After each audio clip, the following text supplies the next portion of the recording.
जय हिंद। केरल में जो विमान दुर्घटना हुआ था उसको हम समझा दिए थे, उसके मद्देनज़र डीजीसीए ने कुछ गाइडलाइन जारी की हैं। अभी आपने सुना होगा कि फ्लैप्स को जो थे उसको लेकर कुछ विवाद आए थे, फ्लैप 3 या फ्लैप 4 को, उसके लिए लेकर भी डीजीसीए ने एकदम थोड़ा सा स्ट्रिक्ट रूल अपनाए हैं। तो एरोप्लेन के कंट्रोल सिस्टम के बारे में ध्यान देते हैं। यहाँ अगर आप विंग्स को देखे होंगे जहाज़ों के, तो विंग्स के जहाज के जो विंग्स होते हैं साइड में हल्का सा उठा दिए जाते हैं। उस उठे हुए पोर्शन को हम विंग टिप्स कहते हैं। आप फिजिक्स में पढ़े हैं, बर्नौली के प्रमेय में हम आपको पढ़ाए थे, बर्नौलीज थ्योरी में, कि जब भी विमान जाता है तो उसका जो निचला एरिया होता है वहाँ पे हाई प्रेशर क्रिएट होता है और ऊपर के एरिया में लो प्रेशर होता है। इसलिए हवाएं यहाँ से जो नीचे वाली होती हैं, और ये हाई प्रेशर में होती हैं, वो लो प्रेशर में होती है, जिस वजह से ये ऊपर ढकेल देती हैं। लेकिन अगर विमान को ऐसे रखिएगा, एकदम सीधा रख दीजिएगा, तो ये हाई प्रेशर से हवाएं यहाँ लो प्रेशर की ओर आ जाएंगी और यहाँ एक चक्रवात टाइप का बन जाएगा। इसीलिए क्या किया गया, इसको हल्का सा उठा दिया गया। उठा देने से नीचे की हाई प्रेशर हवाएं ऊपर चली जाती हैं, न कि ऐसे लपट होके इसके ऊपर चली जाती हैं। वरना अगर ये नहीं रहता तो यहाँ नीचे से जो हवाएं थी वो ऊपर चली जाती, जिस वजह से यहाँ एक बवंडर टाइप का बन जाता और जहाज डिसबैलेंस होती और एक खामखा में एयर का ड्रैग उत्पन्न होता है, इंजन पे एक्स्ट्रा लोड पड़ता। जहाज का जो विंग्स होता है उसके सबसे लास्ट पार्ट में जो होता है वहां पर आपको एलिरोन मिलेगा। ये एलिरोन्स क्या होते हैं सब, ये बहुत महत्वपूर्ण भूमिका निभाते हैं जहाज को रोल करने में। रोल का मतलब होता है इस वहीं पे जहाज ऐसे हल्का सा जहाज में बैठिएगा ना तो कभी रोल करेगा तो आपका सीट ऐसे झुक जाएगा, ऐसे झुकेगा ना तो नीचे की जमीन दिखेगी, इधर के वाला आसमान दिखेगा, इधर का कोई जमीन वगैरह नहीं दिखता है। तो इस घटना को कहते हैं रोल कराना। इस रोल कराने के लिए जहाजों का एकदम साइड का पोर्शन ये जो होता है, ये एलिरोन्स, ये महत्वपूर्ण होता है। इस एलिरोन्स की मदद से आप यहाँ देखिए जहाज हल्का सा बैंड हो गया, देखिए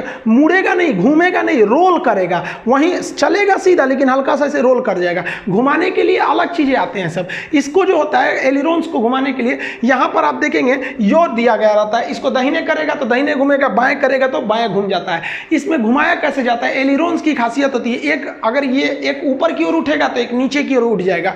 जिधर घुमाना है, अगर आप इसको बाएं करिएगा तो बाएं साइड का एलिरोन ऊपर उठ जाएगा। ऊपर उठने से हवाएं उस पर ढकेलने लगेगी तो इधर का पोर्शन स्लो हो जाएगा, इधर का पोर्शन थोड़ा सा फास्ट होने लगता है। तो ये योग द्वारा कंट्रोल किया जाता है एलिरोन्स को। देखिए जहाज का जो अगला हिस्सा होता है उस पर लोड ज्यादा होता है, पिछला हिस्सा पे कम लोड होता है, आगे में इंजन वगैरह होते हैं, इस वजह से जहाज आगे गिर जाएगा, उसका थुथुर ना नीचे गिर जाएगा। इसलिए पायलट जो होता है इस योग द्वारा उसको उठा के रखता है। अब आप बताइए, पायलट मान लीजिए 1 घंटे की फ्लाइट जा रहा है, 1 घंटा तक ऐसे खींच के रखेगा कि उठा रहा है ना तो उसका नोज डाउन हो जाएगा, थुथुर नीचे गिर जाएगा।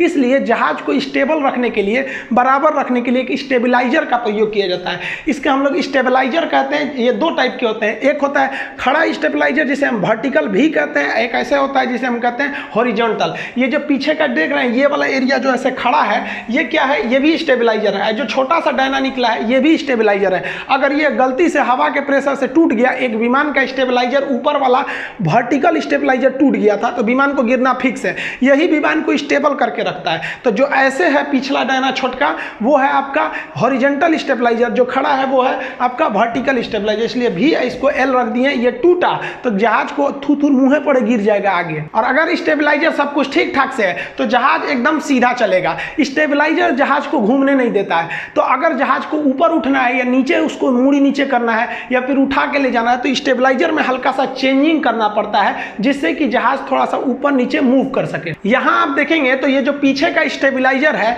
तो ये जो हॉरिजॉन्टल स्टेबलाइजर है इस तरह से, उसका पिछला भाग रेड है और जो वर्टिकल स्टेबलाइजर है खड़ा, उसका पिछला भाग ब्लू है। इसको एक एक करके समझते हैं। हॉरिजॉन्टल स्टेबलाइजर जो होता है उसका पिछले भाग को हम एलिवेटर कहते हैं, जहां इसको रेड कलर से दिखाया गया एलिवेटर। ये जहाज को उठाने या डाउन करने के काम में आता है, जिसे हम टेक्निकल भाषा में पिच कहते हैं। इसको उठाने के लिए इसी योग का प्रयोग करते हैं। देखिए घुमाने के लिए दाहिने बाएं करते हैं, वो एलिरोन कर देता है। और अगर उठाना है तो इस योग को पीछे खींचिएगा, जैसे पीछे खींचेंगे तो ये जो स्टेबलाइजर है, हॉरिजॉन्टल स्टेबलाइजर, उसमें जो लगा हुआ रेड कलर का ये जो एलिवेटर है वो ऊपर उठ जाएगा। ऊपर उठने से जहाज इस तरह से ऊपर जाएगा। और अगर जहाज का नोज डाउन करना है, इस तरह से नीचे लाना है, तो इस ये जो योग देख रहे हैं, ये जो आप ऐसे ये वाला जो हैंडल टाइप का होता है जहाज में, इसको अगर आप नीचे करिएगा तो ये जो पीछे का जो एलिवेटर है जो इस हॉरिजॉन्टल स्टेबलाइजर में लगा हुआ है वो नीचे आ जाएगा। नीचे आएगा तो जहाज ऐसे नीचे हो जाएगा। तो जहाज को पिच देने के लिए, नीचे या ऊपर करने के लिए हम लोग एलिवेटर का प्रयोग करते हैं। और ऐसे ऐसे जहाज को रोल कराने के लिए हम लोग एलिरोन का प्रयोग करते हैं। अब बात आ गया, रोल तो हो गया, समझ में आ गया, ऊपर नीचे हो गया। अब दाहिने बाएं तब कैसे करेंगे, तो दाहिने बाएं करने के लिए भी इसी स्टेबलाइजर के ऊपर वाले हिस्सा का प्रयोग करते हैं वर्टिकल स्टेबलाइजर का पिछला भाग को हम लोग रूडर कहते हैं। ये जो वर्टिकल स्टेबलाइजर का ब्लू वाला भाग रोडर है, इसको कंट्रोल करने के लिए पैर के पास पैडल्स दिए जाते हैं जिसे रूडर्स पैडल कहते हैं। ये रूडर्स क्या होते हैं, जहाज को ये एकदम मान लीजिए यॉ करा देते हैं, मतलब एंगल से घुमा देते हैं, दाहिने या बाएं करा देते हैं। और जो एलिरोन्स था वो रोल करा रहा था, ये दाहिने बाएं इस तरह से लेके चला जाता है जिसे यॉ एंगल कहते हैं। ये पैडल्स के द्वारा होता है, दाहिने ले जाना है तो दाहिना पैडल दबाते हैं, बाएं ले जाना है तो बायां पैडल दबाते हैं। तो जहाज जो होता है उसमें ये रडर्स, एलिवेटर और ये येलो कलर वाला जो एलिरोन्स है इसे हम प्राइमरी कंट्रोल कहते हैं। ये बहुत जरूरी है, नहीं तो जहाज ही उलट जाएगा। अब इसके अलावा कुछ सेकेंडरी कंट्रोल आते हैं जो स्पीड को कंट्रोल करने में मदद करते हैं। देखिए, हवा में उड़ रहे जहाज का स्पीड कम करना है तो कैसे कम करिएगा, तो हवा में उड़ रहे जहाज के स्पीड को कम करने के लिए स्पॉइलर का प्रयोग करते हैं। स्पॉइलर एक ब्लेड नुमा आकृति होती है जो विंग्स के ऊपर की ओर खुल सकती है। यहाँ आप देख रहे हैं ये वाला पार्ट जो है स्पॉइलर है, ये नीचे नहीं जा सकता, ऊपर ही खुलता है। ये स्पॉइलर ये क्या करता है, रिड्यूस कर देता है, स्पीड को भी रिड्यूस करेगा। ये लिफ्ट यानी जहाज के मतलब लिफ्ट जो होता है ना, एयर लिफ्ट, उसकी क्षमता घटा देता है और इस जो हाइट है उसको भी घटा देता है। देखिए, जब जहाज हवा में उड़ रहा होता है तो ये स्पॉइलर को बहुत कम उठाया जाता है, लेकिन जब ये लैंडिंग करने के लिए रनवे पर आ जाता है तो इसको पूरा मैक्सिमम एंगल पर उठा दिया जाता है। इसके प्रिंसिपल को आप सिंपल समझ सकते हैं। आप कार में बैठिएगा और अपना हाथ इस तरह से निकाल लीजिएगा तो आपके हाथ के ऊपर हवाओं का प्रेशर उतना नहीं पड़ेगा, लेकिन जैसे ही आप हाथ को इस तरह से कर लीजिएगा, इस तरह से, तो हवाओं का प्रेशर पड़ने लगेगा और आप अपनी स्पीड को घटाने लगेंगे, कार के इंजन पर एक्स्ट्रा लोड पड़ने लगेगा। तो यही काम जो करता है, जैसे आप अपने हाथ पर इतना झटका महसूस कर सकते हैं, इतना छोटा हाथ पे, तो सोचिए जहाज का तो एरिया बहुत बड़ा होता है, उतना ड्रैग उत्पन्न करेगा तो इसका स्पीड घट जाता है। ये स्पॉइलर बहुत मदद करते हैं जहाज की स्पीड को रोकने में। जहाज दुर्घटना में एक बहुत बड़ी घटना हो जाती है स्टॉल कर जाना। जहाज स्टॉल कैसे कर जाता है, अगर जहाज इस तरह से उड़ रहा है और एंगल ज्यादा हो गया ना, तो हवाओं का प्रेशर इस पर इतना मार देगा ना कि जहाज का भी इंजन काम करना छोड़ देगा। अब ये पूरी तरह से गिर के स्टॉल हो जाएगा। तो एंगल ऑफ अटैक को कम करने के लिए स्लेट लगा दिया जाता है। स्लेट क्या होता है, विंग्स के अगले भाग पर लगाए जाते हैं। ये विंग्स है तो यहाँ देखेंगे अगले भाग पर ये थोड़ा सा ऊपर नीचे फ्लक्चुएट कर सकता है, हल्का सा ये करता है। यहाँ हम बना दे रहे हैं, ये जो होता है ये वाला हिस्सा स्लेट होता है। यहाँ आप देख रहे होंगे ये हल्का सा नीचे हो गया है।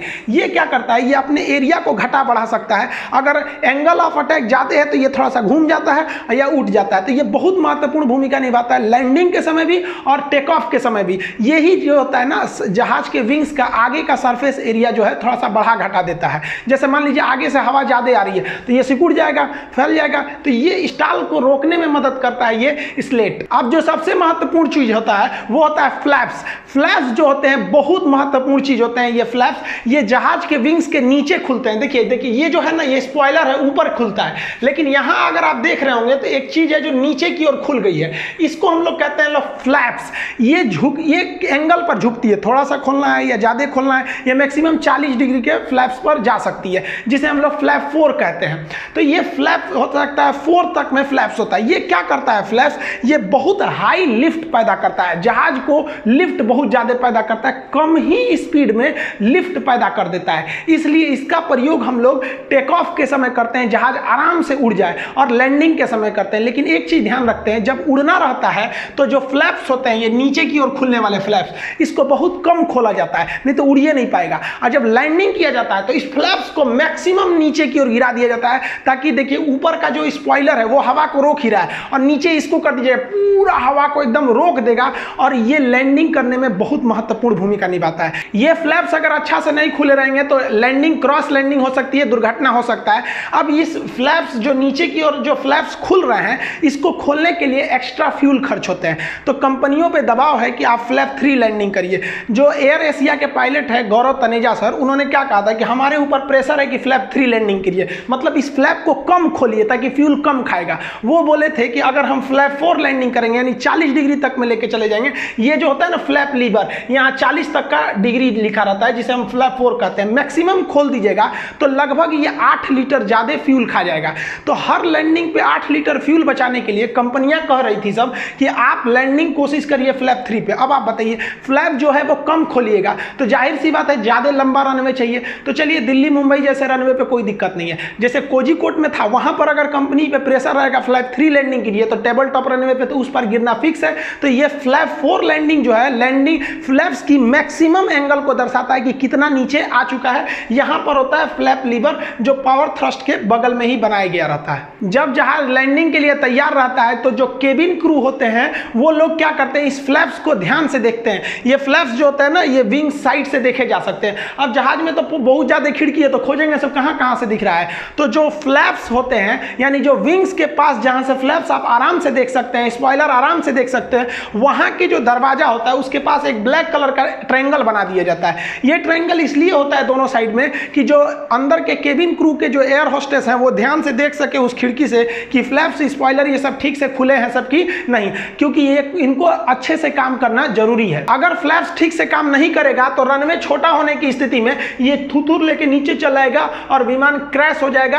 आग लग गया तो फिर बहुत बड़ी दुर्घटना हो जाती है, आग नहीं लगता है तो थोड़ी दुर्घटना को कम किया जा सकता है। इस सब के अलावे भी कुछ स्पीड ब्रेक्स आते हैं, जैसे यहाँ आप देखेंगे तो ये इसका जो पिछला हिस्सा है ना विंग्स का, ये देखिए तो ये खुल गया, इसे स्पीड ब्रेक कहते हैं। ये खुल जाता है तो ये ज्यादा ड्रैग पैदा करता है हवाओं का, और उसका जहाज जब लैंड हो जाती है तो ये बंद कर लेता है, एक नॉर्मल जहाज की तरह इसका हिस्सा हो जाता है। तो ये स्पीड ब्रेक हो गया। इसके अलावा और क्या प्रयोग किया जाता है, जो इंजन होते हैं उसे रिवर्स मोड पे कर दिया जाता है। रिवर्स मोड पे करेंगे तो यहाँ से इंजन ऐसे खुल जाता है, जहाज का डैने में जो इंजन लगा रहता है वो खुल जाएगा और उल्टा प्रेशर लगाने लगेगा, तो इसे रिवर्स इंजन कहते हैं। ये भी बहुत तेजी से रोक देता है विमान का। और अगर विमानों का स्पीड बहुत ज्यादा है, जैसे स्पेस शटल हो जाते हैं, सब लड़ाकू जहाजें हो जाते हैं, तो उसमें पैराशूट दे दिया जाता है, ये वाला। तो हमारे हिसाब से जो टेबल टॉप रनवे है उसका दो रास्ता है, या तो टेबल टॉप खत्म कर दीजिए, तो भाई टेबल टॉप कोई शौक से थोड़ी बनाता है, मजबूरी है, वहां आगे खाई रहती है जिस वजह से नहीं बन पाता है, तो कोई शौक से तो नहीं बना पाता है टेबल टॉप रनवे।